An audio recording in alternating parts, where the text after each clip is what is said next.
Good evening, everyone.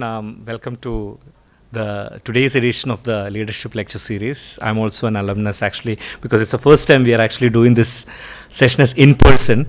We always used to do it as a Zoom session for the last several months. So it's always a pleasure and a delight for me also to kind of be in this room. I'm actually from the 99 BTech batch, civil engineering, and currently lead the development office at IIT as a CEO. So would like to extend a warm welcome to Pradeep, who is the speaker for today's session. Pradeep is the co-founder of Tiger Analytics, a firm that focuses on developing AI and analytics solutions for global businesses. Pradeep is an alumnus, as you know, of IIT Madras. He completed BTech in Civil Engineering from IIT Madras in 2003. He started his career by building mathematical models and economic simulations of cities. Subsequently, he later started working with businesses to bring scientific decision-making into their organizations. Since its inception in 2011, Tiger Analytics has become a leading player in AI and analytics.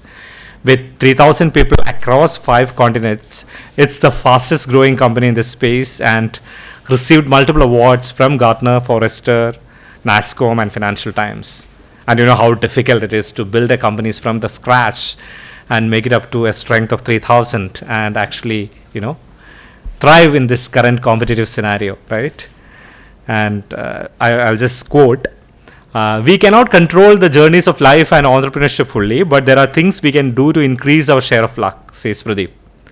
So today we urge Pradeep to share stories and learnings from his journey that in retrospect helped him put himself in the right place at the right time.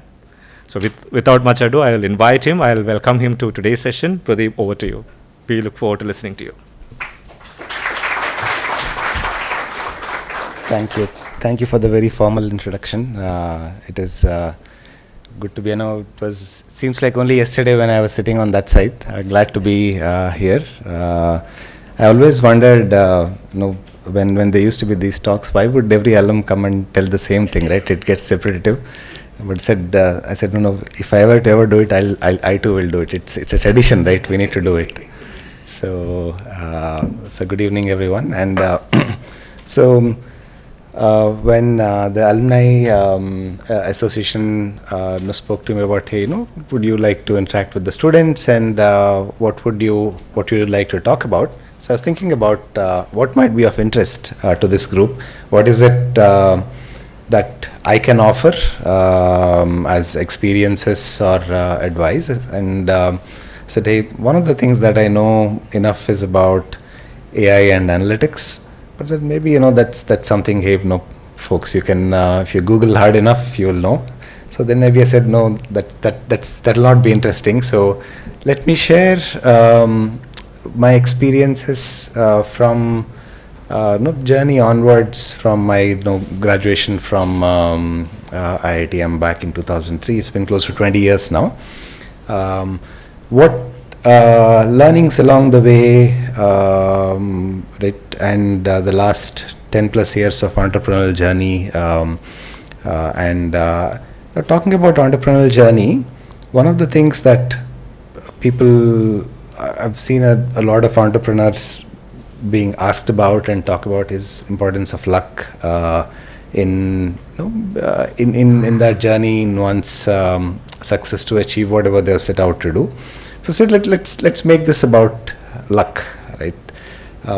Is luck something that just happens to you, or is there something we can do specially to make ourselves lucky, right? So I thought that we'll talk about that. And right, again, I'm no researcher to talk about this topic, but I'll try to connect the dots and share some stories, right?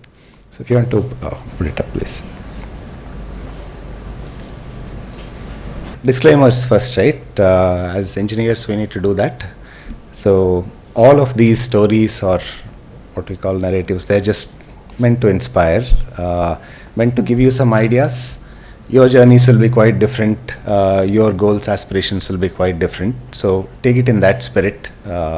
There'll be, things you might agree or disagree, but all this is supposed to get you thinking, right? So a little bit about me, right? So who is this person coming and talking to you, apart from the formal intro that you got? Who is this person underneath? If you can relate to me a bit more, then maybe there's some more takeaways you can have. So my roots, right? So I was born and brought up in this. There's a district in the southern part of Orissa called Koraput, right? So I was born and brought up there. Very nice place, nestled in the Eastern Ghats, right? Very peaceful, lush green, etc. But as you can imagine, Eastern Ghats in the state of Orissa, and it's bordering Chhattisgarh and all of that. So you can imagine, when I was growing up there, it had that was the poorest district in India, right? By terms of number of people below poverty line and all that. It's home to a lot of tribes. All the health indices there are very, very low. So it's known as the malaria capital of the world. So I didn't realize till I came to IITM that malaria is something which is quite serious, and it doesn't occur every month to kids. So anyways, it was this and the place I was in, less confusion, right? There was only one school to go to, so no need to worry about which school, what curriculum, what syllabus, all that kids these days have to think about. It was a straightforward decision. And I had a big dream at that time. So there was a college nearby, and all my friends used to say, hey, we need to get into BSc there. So that was a big dream for me, right? Hey, let's work to that. Let's get into BSc there. And we didn't know anything much beyond that. No life beyond that. You're in the well or pond, whatever you might call it, right? Somewhere then my dad hears around I'm completing my 10th that hey, there is this thing called IIT, and maybe and he took a small risk by telling me that hey, you can maybe try write the exam for that. So that was the first time I'm hearing about something called an IIT, right? So I don't know what these things are. But anyways, blah, blah, blah. I end up here. Life happens. Bunch of things happen. Then what do I do today, right? So I'm a founder of Tiger Analytics. We spoke about what we do today. We build AI and analytics solutions, right? So how can AI, analytics, data help companies solve business problems? That's what we do, right? So we work with so we're more than maybe 120 or so Fortune 1000 clients. Who's who, the big brands of the world you think about.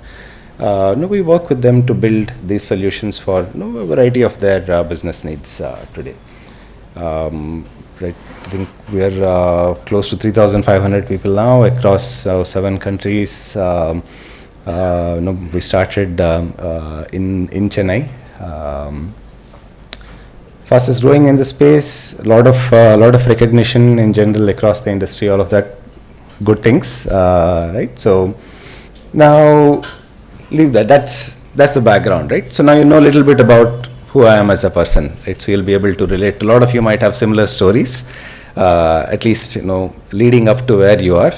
You haven't graduated still.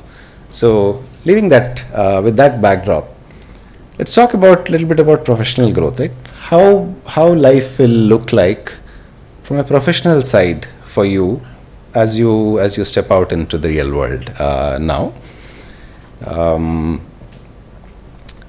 It's if I were to plot it, right? We like graphs, charts, right? Numbers. I'm not including any equations. So how might it look like? So there's one which looks something like this, right? This is what you might call it's a stagnant growth. Now, growth, again, you define what growth is. I don't want to put, I don't want to define growth, right? Each one of us will have our own definitions of growth. Then there'll be something which looks like this, which we will call incremental growth, right? Meaning there's a step change that you're working towards and you keep growing. And then there'll be some things which will look like this, right? Which we call, say, non-linear growth for now, right? We have enough scientific terms now, right? And that green line is quite crazy. It can be anywhere. It might not fit into this slide. That might be a log scale. You don't know, right? That green line can go anywhere, right? That's non-linear growth. So how do these happen? Looking back at several experiences, several careers, several people I've worked with, can I map certain attributes to certain things? I try to do that. I try to put a framework to say, hey, can I explain this to you? Right? So, this is an interesting one, right? So, one of the things they say, right? Life is like snakes and ladders, right? So hey, let me use that analogy, right? And then I'll try to explain this. So coming back to the growth part, professional growth part, right? How does growth happen? One, you need to put yourselves in the way of opportunity. Right? This is one thing you need to do, right? Because that's when opportunities, you'll land opportunities. And two, it is how prepared are you that when an opportunity comes your way, you can actually identify it and act on it. How can you execute on it when an opportunity comes your way? So we put this on a simple x-axis, y-axis framework, right? There's this group where some people land up, which is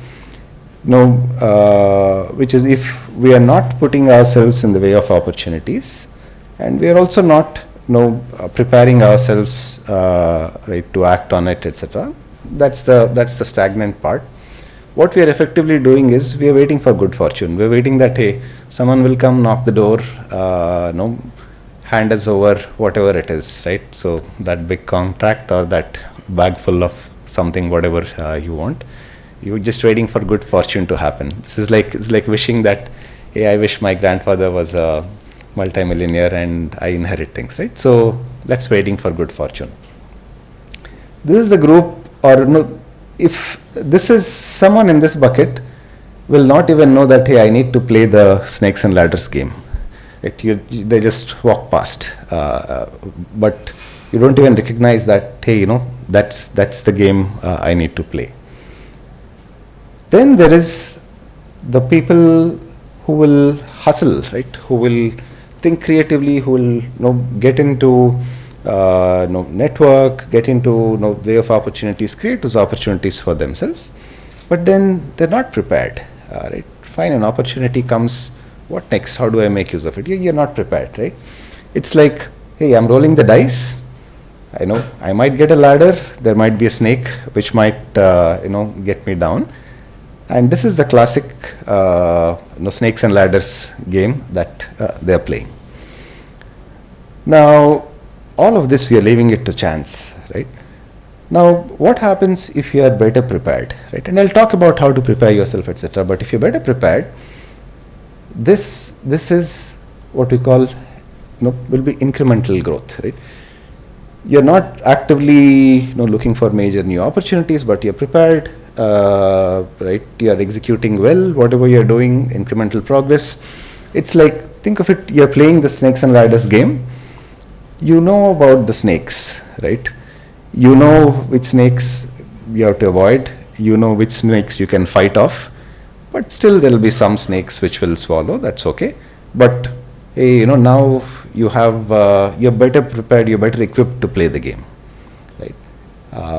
And then there is that top right quadrant, which is what we call the non-linear growth. what is nonlinear growth in the context of a snakes and ladders game, right? It's, you have a jetpack. It's a cheat code which has opened some superpowers. You're not even playing that game, right? So, what many of us will find ourselves is, it's the preparation and execution part is what we have learned all along, right? That's what we have been, that's what you are doing now as part of your undergraduate or postgraduate degrees. That's what you have done leading up to this stage. And this is something we all know well, right? How to learn things. What is it? The thing that you're not taught is, how do you put yourself in opportunities way? That's something we don't have any courses for that. But these two things need to happen in parallel if you need to unlock that non-linear growth, right?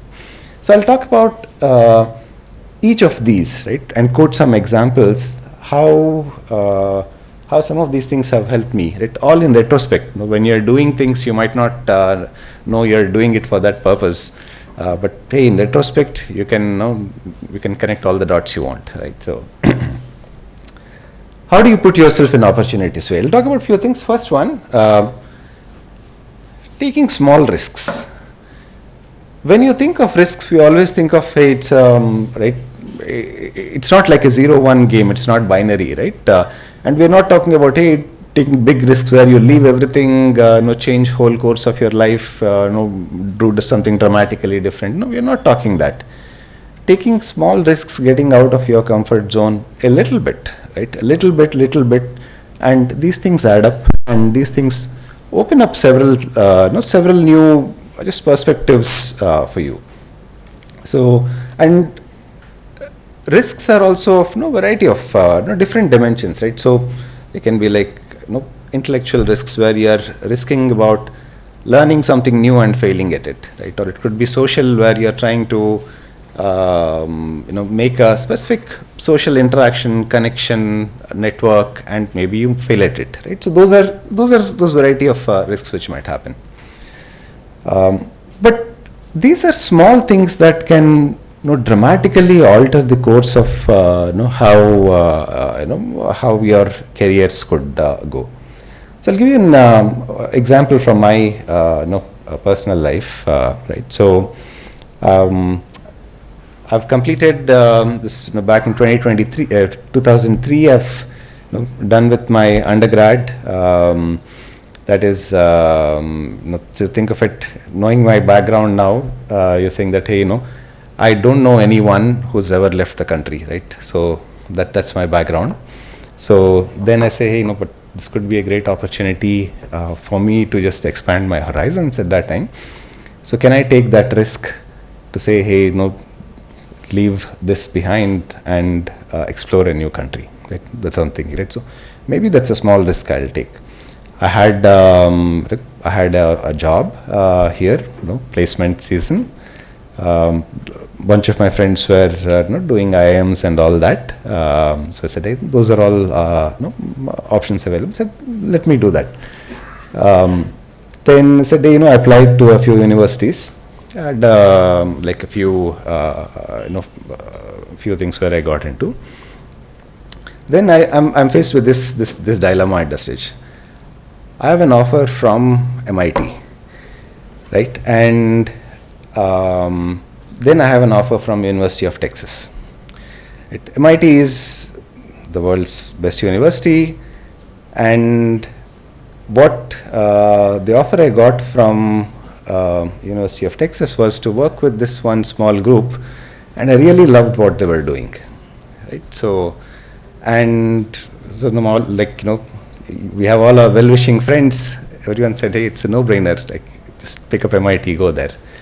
I said, it's anyways a risk I'm taking. I'll take one more risk. This something looks like I might like, I'll enjoy, right? So I take up the UT Austin offer. I go join that group there. Wonderful experience. It'll turn out that that year I'll end up winning the best thesis in the US award and whatnot. But just one small decision quite dramatically changed what I would learn in that phase, right? That's where I would learn a lot about mathematical modeling there, right, with that group. Then all that's done, I'm nearing the completion of that coursework. I'm almost ready to graduate. Then I'm not quite happy with the kind of opportunities that are available there, right? The jobs that are available. All my friends have picked up good tech jobs, etc. And I am looking for, hey, what is that job where I can really apply this math skills, right? Applied math, applied stats kind of a thing. And graduation's neared, graduated. I'm still holding off for that, looking for things. And in a very narrow-minded way, the risk I take is, I have like these 3 companies in mind. All of them are no-name companies, you will not know. I think one of them has shut down, 2 of them have been acquired. I'm just waiting out, in all naivety. I've applied on their website and I'm just waiting for a response. Right, and then there are all these big banks and tech companies which have come, picked up people from the campus and said, hey, no, I really want to do this. Then I said, hey, being generally an introvert, I'd always significantly hesitated to cold call, right? Reach out to people unless they speak to me, right? It was quite hard for me to go initiate a conversation. But said, no, this is a small risk I need to take now. So I go to the website of this one company I was looking for. I go to that leadership page. Yeah, I see there is someone who's a 1992 IITM alum. So I send an email saying that, hey, we are IIT and I'm also an IIT alum, and I've been trying to get in touch with this, but I haven't heard any response. Can we talk? So the next morning I had a response saying, hey, can you come down for an interview? Right? I go to I do the interview that morning. By the evening he said, no, when can you join? Right? It's done. So, and this person becomes my mentor for the last several years, right? He teaches me how to connect math to business. What are the challenges with business? What don't we see in the business thing as engineers? Right? He shapes my complete early career to become what these days you call a data scientist, right? Data science was not even a term back then, right? So we were statistical modelers at that time, right? So just saying that, just how small things, small steps, small risks can shape your journey, right? So sometimes when you keep taking these small risks, you will notice that there are some big openings that will come up, right?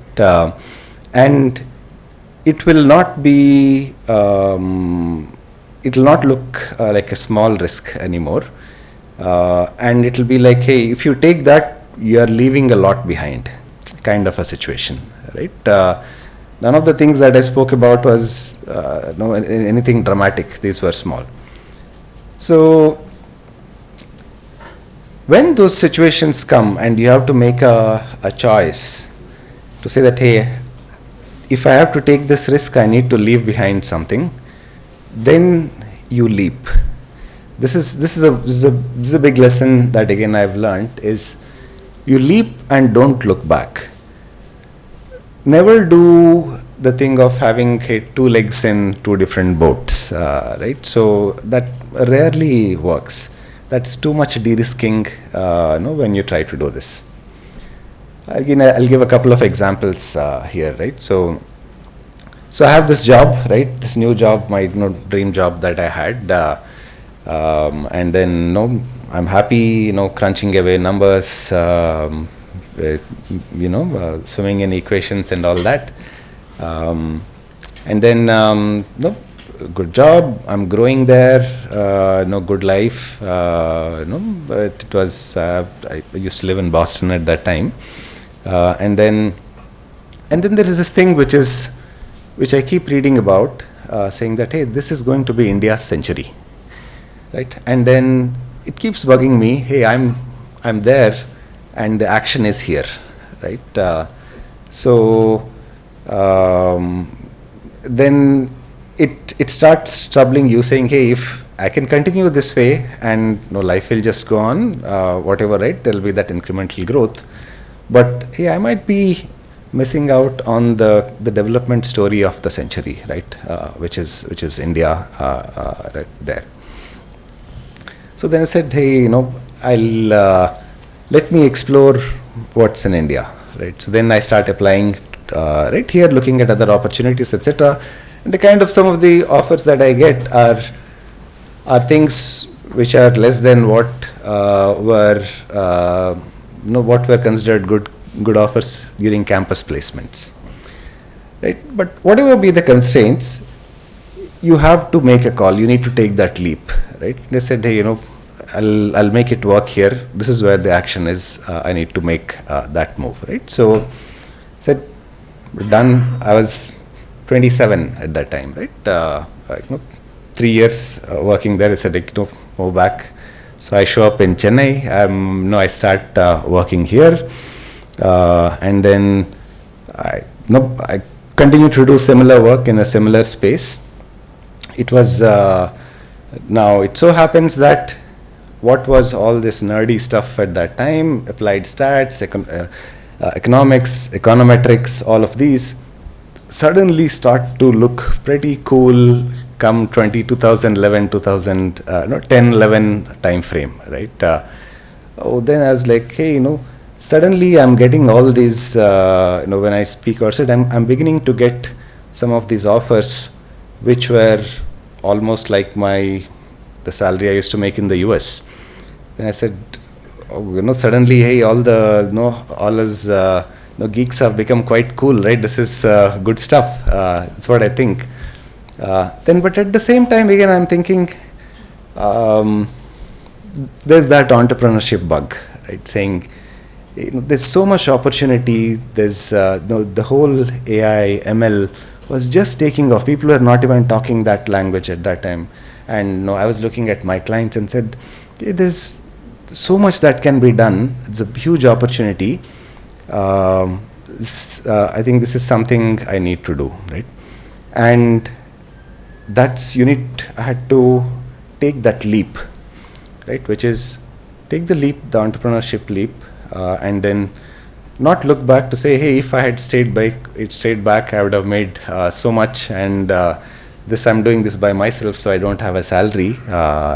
You think in both dimensions, then you'll never be able to push forth, right? So that's how Tiger Analytics happened. It was 11 years ago. Now, with this, one other thing that will help you open doors is working with people. Collaborate, right?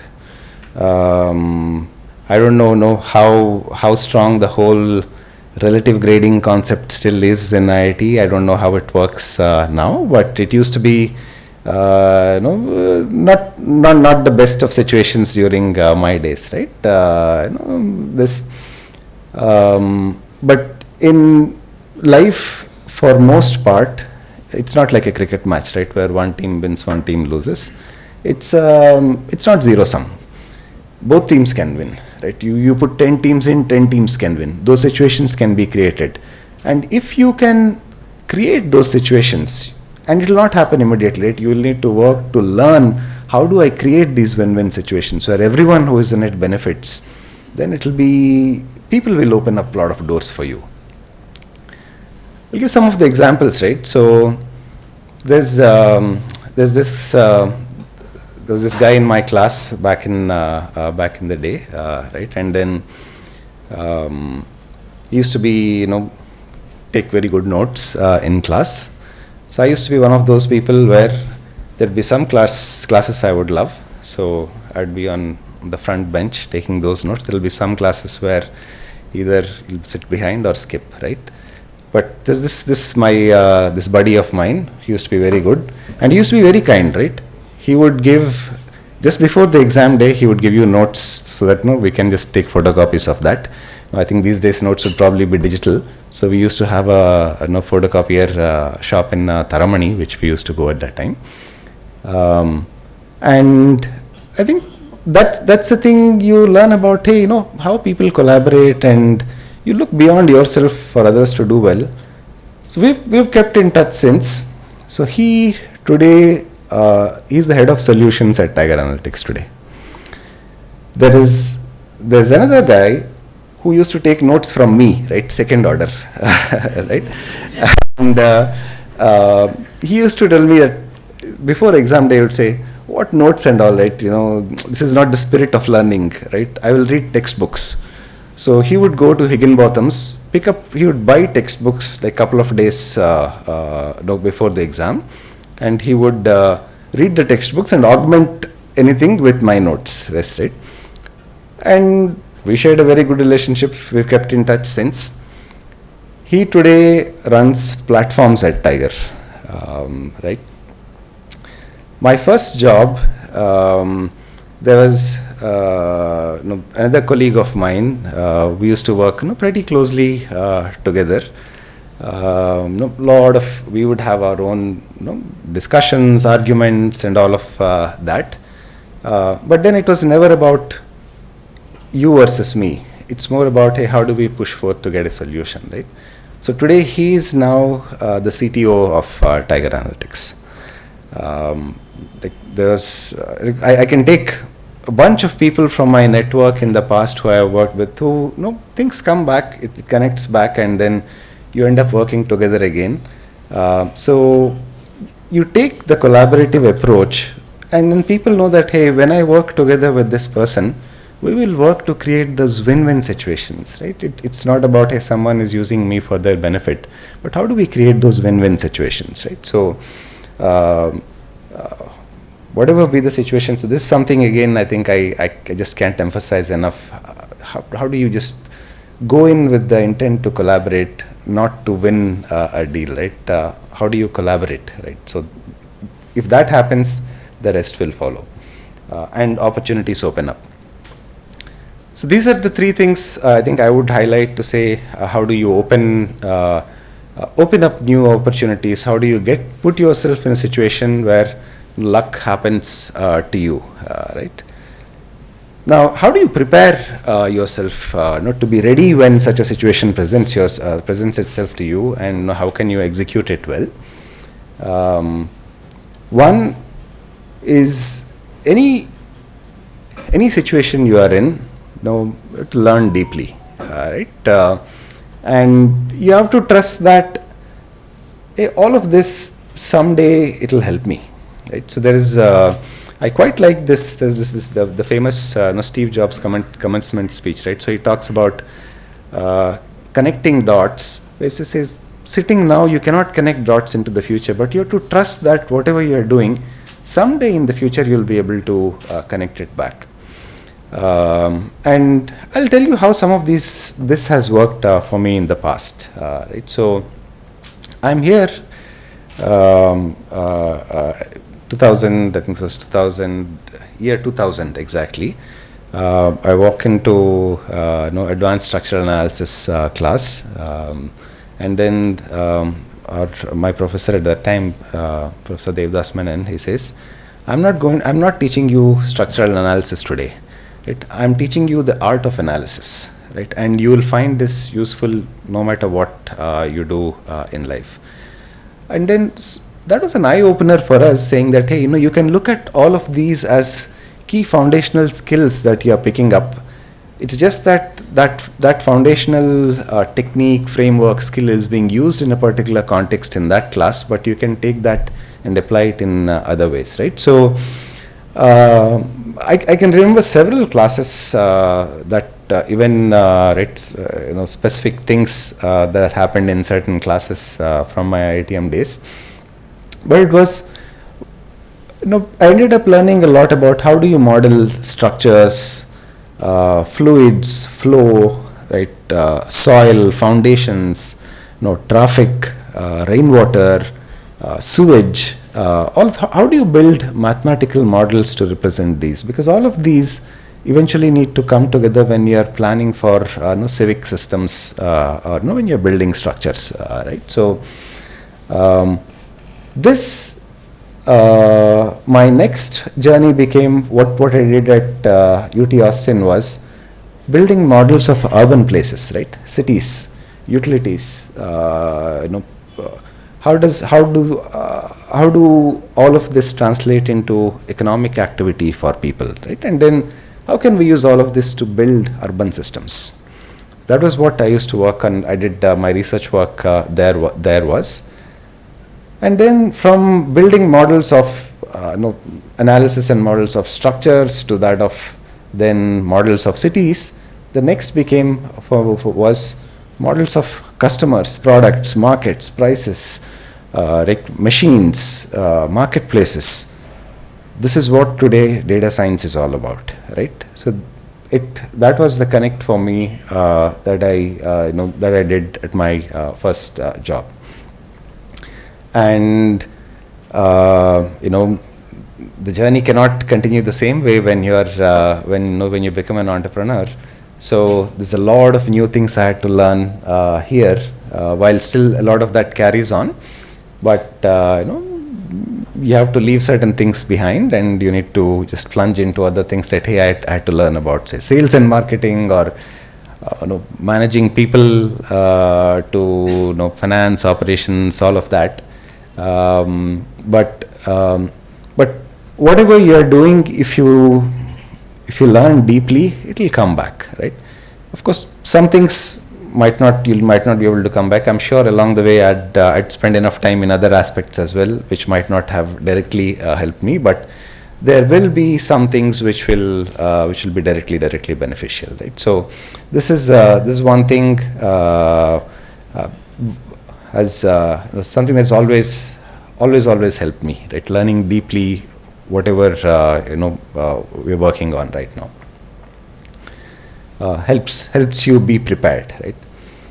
Then have execution bias. Again, something I just can't stress enough, right? So people think about what is cool. Ideas are cool, right? I'll come up with this new fancy idea that will change the world. I've seen enough of that over the course of time. I myself would have said, hey, all these fancy ideas and all that, but that's just it's minuscule when you think of the large impact that needs to be made.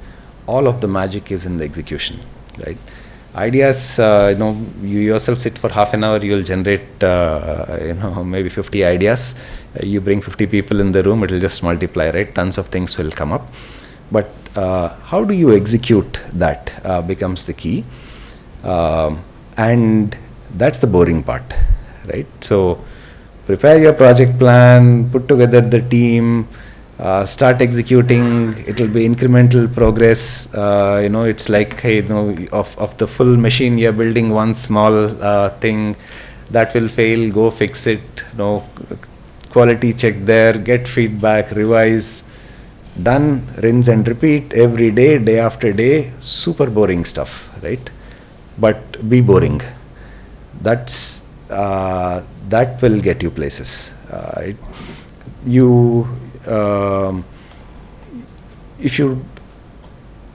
There'll be a natural attraction to do the cooler stuff, right? Hey, I'll ideate, but don't fall in that trap, right? If you can execute an idea well, there's a severe lack of people in the world who can execute, right? So something to keep in mind, right? Then the other question becomes, you're working on something, you hit a roadblock, right? What do you do at that stage? Do you push forth? Do you shut shop, right? Do you pivot? Then again, there are a lot of these questions, right? It's like you're dealt some cards, and there's whatever you're playing, like poker or whatever, right? Do you hold them, let the rounds go, or do you fold them, right? So That's a big question that you will face in a lot of situations. Whether it is in entrepreneurship, it gets amplified, but even if even in whatever job you might take up, your first jobs that you might take up, you will face the situation where is this the job I want to do? Hey, it's not providing me with this. Should I push forth, make that happen, or should I change, right? You'll get a lot of conflicting advice, right? So there's one group, majorly all these motivational posters which will come up, never give up, right? Grit. You fight hard enough, you can make anything happen, you can move mountains, all of that. Then there will be this another, the same person on next day, their Instagram, they would put up, right, fail early, fail fast, fail often, break things, move on, right? All of this. You're saying exactly opposite things by doing this. So what do you do, right? There's no right answer. Again, in different situations, different things will apply. Don't take this literally, but the question more is, you are in a juncture and you need to decide, hey, should I change course or should I push forth, right? And at that time, the only reason you'll push forth is if you have a plan and you are tracking the plan, and there is a certain expectations you have from the plan, right? Saying, hey, if I do this, there should be these incremental changes happening. If you don't have that, then just randomly pushing forth doesn't make sense, right? And at the same time, if you don't have the plan and you're not even attempting to have the plan, and then you pivot, saying that, hey, fail fast, fail quickly, that's the motto, it's done, let's move on, kind of a thing, you'll never be able to go deep beyond a point, right? When the actual magic happens, a lot of the things we might just hit the surface level and then move on, right? That's not where things actually move. So something that you will need to appreciate that, hey, these are situations you will face, and you will need to learn how to navigate through these situations. No right or wrong answer. Don't just follow one of these two things and have those posters. If needed, keep both these side by side to know that, hey, life is full of contradictory advices, right, from people, and you'll need to learn how to make those decisions. So again, I'll give an example of this from my entrepreneurial journey. So we started Tiger in 2011, right? It was small, we had a couple of a few clients. We were it's a bootstrapped company and all that. Whatever at that time, it was $1 million valuation of the company, and we were working. We built the company. Come to 2015, it had now there was a pretty big investor who had come to us and then said, hey, this is a very hot area, right? AI and data science and analytics. We want to grow this, so we want to acquire you guys, right? And they made a pretty lucrative offer, right? So, and suddenly we were there looking at us, and not the two of us founders. Hey, this is our chance to become, multi-millionaires, right? What do you do? Right at that stage, should we go? We'll still be the founders, we'll still be the management, it will still be Tiger Analytics, but should we de-risk ourselves? Should we sell? So I said no. It was not about the money. More at when you dug deep, you're out there, you're trying to make an impact. Then we said again, we asked around, and then you'll get a lot of advice. People, the most common advice I say, it's a very renowned investor. You would be foolish to say no, right? Just take it up, right? You worked so hard, you built it this. It takes really substantial effort to go beyond. So sell, right? So we got that advice. Enough deliberation, and we said no. We have a plan. We are growing, and we can execute it. Let's move forth, right? So then we keep moving forward. Come 2019, we get another offer, right? This time it's bigger. It said, hey, really interested in this space, it's going quite well, and all that. This time it was a bit, again, both, right? We said, hey, we have put in close to 10 years of effort. What do we do? But then this time now we are much more confident. We have a plan, it's working, and then, let's go forth, right? And mind you, from 2015 to 2019, we could have gone from that orange circle back to the white cycle. Right? It's a very realistic feasibility, and that's the risk you are taking when you do this. So, and in 2019 we said, nope, let's go forward. Let's push forward. Let's build on our own.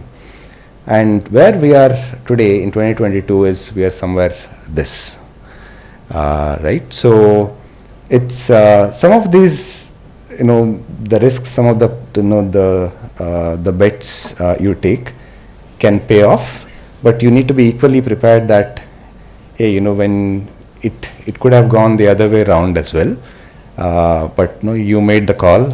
You need to stand by it,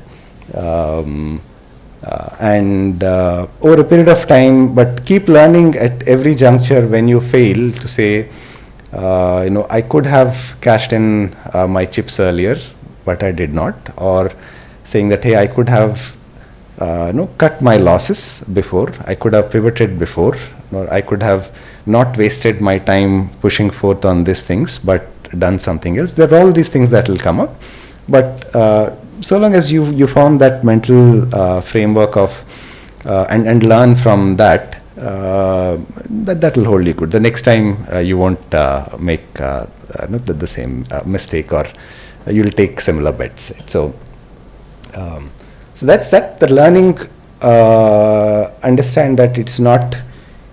Don't go by that either never give up or fail fast, quickly move on kind of a mindset. Different things will apply in different situations. That's the point I wanted to drive. Yeah. So these are some stories, and there's some learnings I wanted to share. Again, wanted to reiterate that these are just these stories are just meant to give you some ideas. Think about your next steps in your jobs, how you think about it. A lot of them can be applicable even in your what you do day in day out here today. You will set your own goals. You will have each one of you knows at least roughly where you want to go in the midterm, if not the long term, and accordingly you will chart your own courses.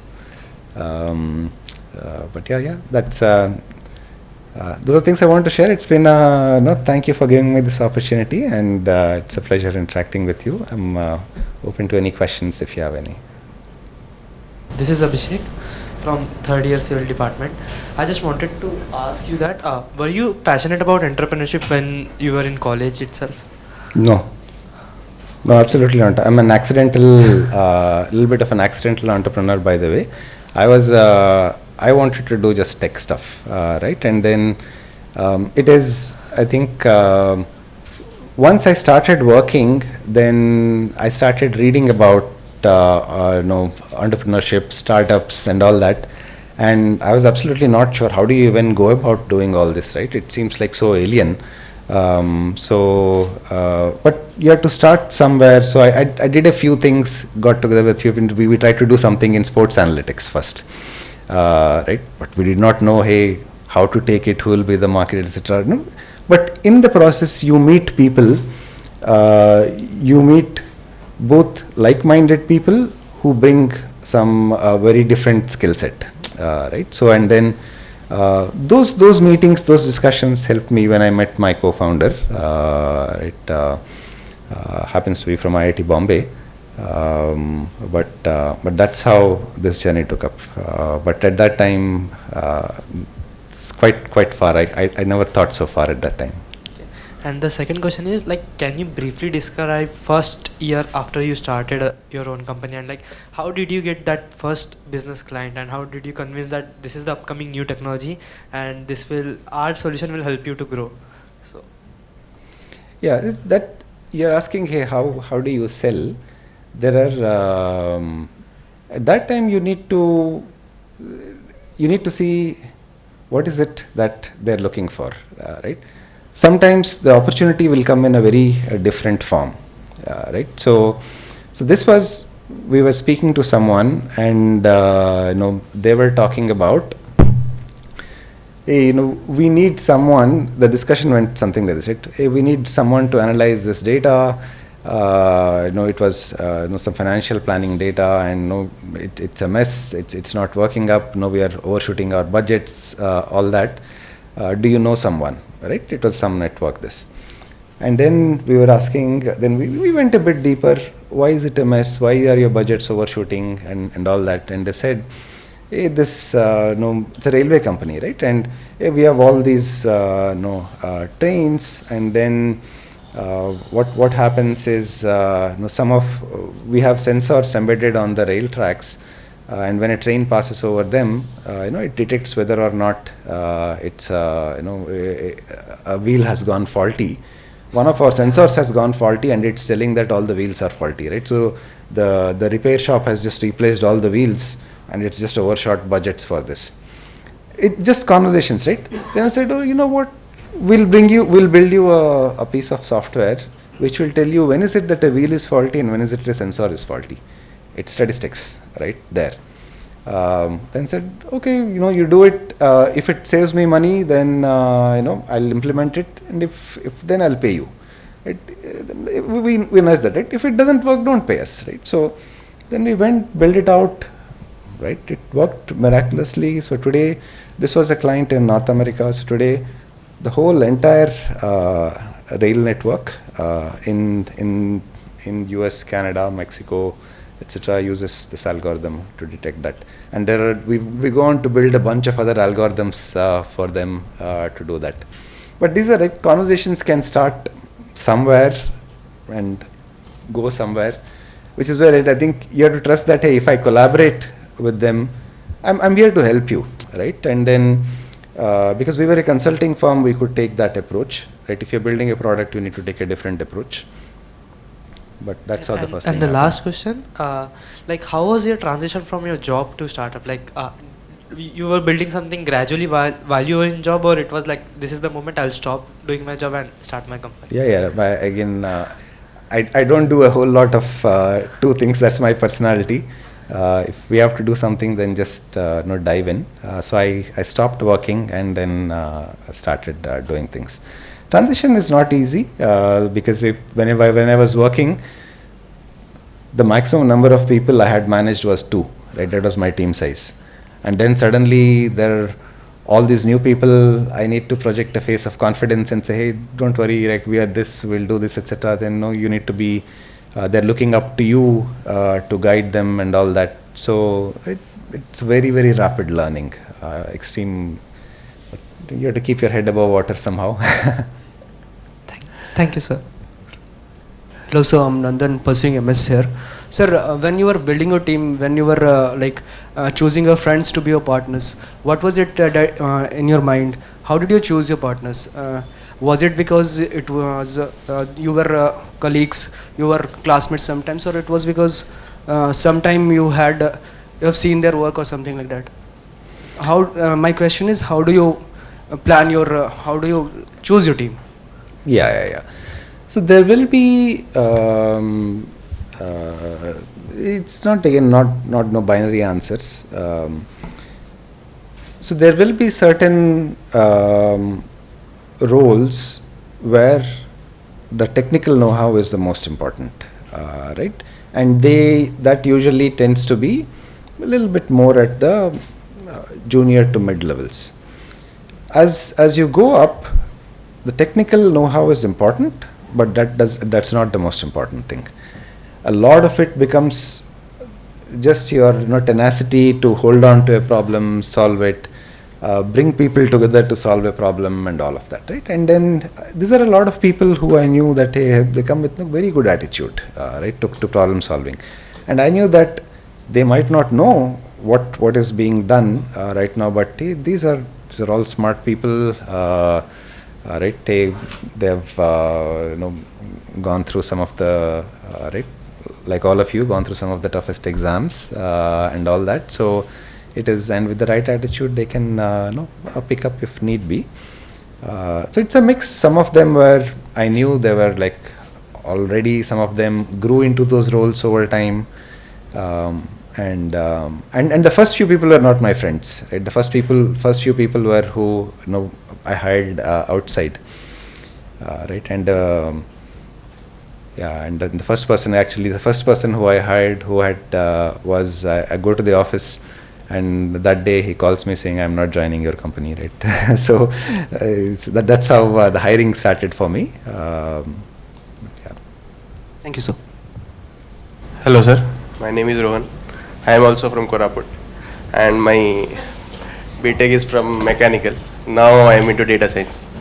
So I think life is not always a merry-go-round for you as well. So you just showed us the positive things outside here. I wanted to ask that, like, how do you handle failures in your life, and some examples that you can share us that we can learn even from that. There's a lot of things along the way, right? There'll be a lot of downs along the way, especially when you're an entrepreneur, right? So, and there are people who trust you and join your team, right? And then imagine that, hey, the clients you're working with a few clients, and some of the clients say, hey, we are running short on budget, and then let's stop what we are doing right now. We'll again work together in the future. But then you have salaries to pay, right? And then that's a very, very tough situation to be in, because there are people, there are families who have trusted you that you will provide them with that stable thing. If they were thinking of, hey, I would go through the ups and downs, they themselves would have been entrepreneurs, right? But then there's something you promise, and then you're not in a situation to deliver that. That becomes quite stressful, right? And then you keep thinking about that. You go into those loops. You find it hard to sleep at night. all of those happen. So there were a couple of some pretty tough situations for us as well along the way, right? So same way, for example, there's one situation where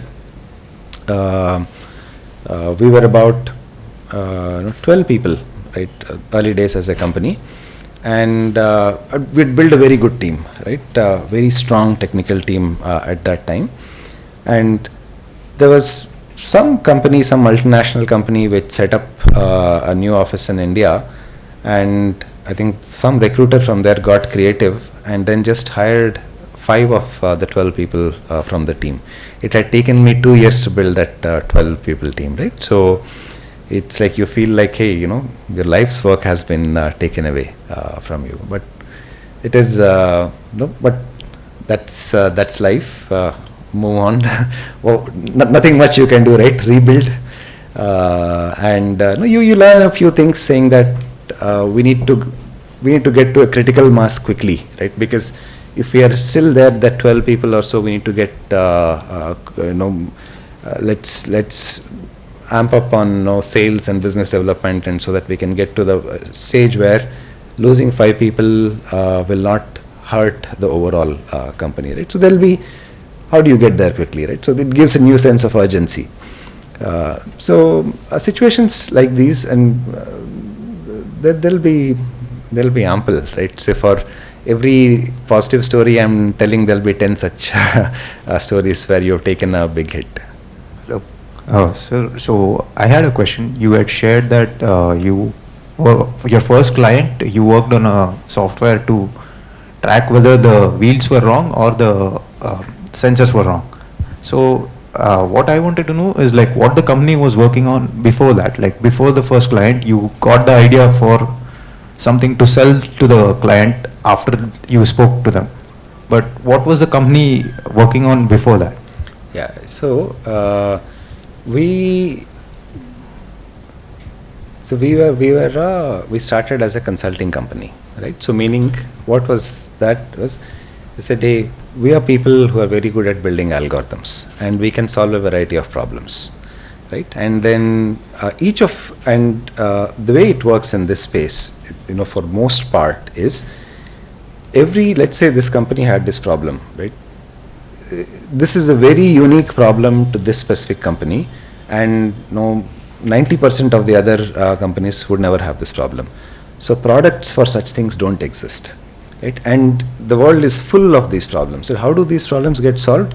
There are people, there are firms like us which build custom solutions for that specific thing, right? So that's what we do today. So it's not like, hey, we have one solution and we go sell that solution. We build custom solutions based on what the problem of a particular client is, right? So whether it could be things like, hey, how do you optimize marketing? How do you enhance sales? How do you detect fraud?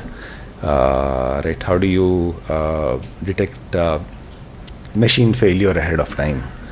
Right? So things like this. There could be a variety of these use cases. So that's what we do. We build custom solutions. Sir, so before you knew that this was a problem you had to tackle, like what was the company doing? Was it just like studying the field or?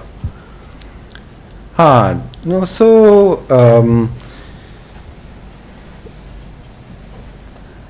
I think I get your question now, right? So it was not like we were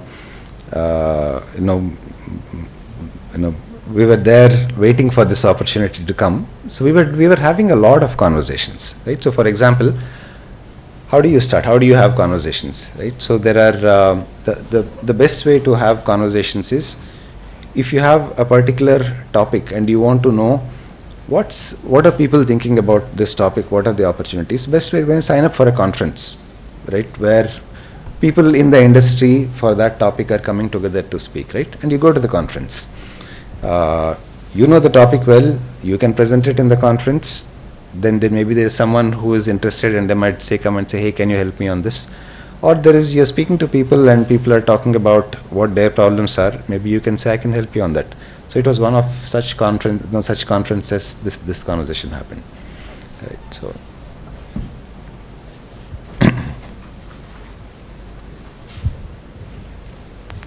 So how do we handle success?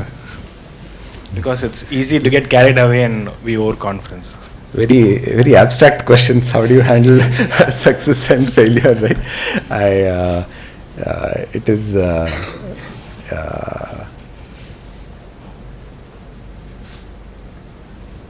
don't know. I think I never had to think too much about this problem, right? It's instant quiz. I think especially if you're an entrepreneur, you will have both. Right, so you will not get carried away too much by success or failure. When you will really get hit hard, you know that, hey, this is temporary. I've seen enough ups that I'll come over. Right, when you hit a high, and you know that it's okay. Right, there's another life will ground me again soon. So it will balance you out, and it just need not be entrepreneurship as well. Like all of you have, I'm sure you had your fair share of ups and downs, and it's just I think just keeping that in the back of the mind will keep you grounded, right? Whether it is either way. So how many of you, just out of curiosity, how many of you are thinking of potentially being an entrepreneur someday, if not immediately after college? That's that's it's very, very, very, very heartening to see. I think maybe this is what, when we said, hey, this is going to be India's century, this is what it is. And entrepreneurship can come in different forms, right? It need not just be you starting something independently, like creating something from scratch. There could be a variety of collaborations through which it could happen. But glad to see that half of the group is thinking that way. And of course, thought processes will change over time. There will be other people who will be interested. Some of you might choose some other paths, but good to see. Thank you, Pradeep. Thank you for that very inspiring session, and let's give him a big round of applause for this. The beauty is that, like, whenever you listen to an entrepreneur, right, because his own or her own experience has been so intense and they have been through a very intense journey, that these are like, there are some sentences which everybody at any point of stage in life can actually relate to and kind of learn from, right? Thoroughly enjoyed the conversations. Some of those points that you mentioned at every stage, I think is really relevant. And I'm sure that all the students here will also find this very enriching conversations. I've taken a snapshot of a couple of your slides and already shared with a lot of my friends actually. So thank you for that, and thank you everyone for joining this session this evening, and I'm sure that you found it very useful too. On behalf of, I don't think I need to wish you on behalf of IIT Madras community, because you are also part of the community here. But for the sake of formality, allow me to express our sincere gratitude to you for, coming here this evening and delivering this session. I hope all of you have a great evening. Thank you.